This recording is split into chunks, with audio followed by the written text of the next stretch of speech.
გაბრიელ ეპისკოპოსის სახელობის სამრევლო სკოლაში შემაჯამებელი საანგარიშო კონცერტი გაიმართა.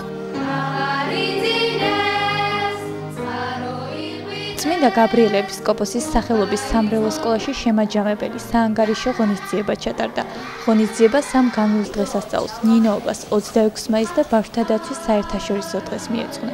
ბავშვებმა პატრიოტულ მოტივზე შექმნილი ლექსები, სიმღერები და საგალობლები შეასრულეს.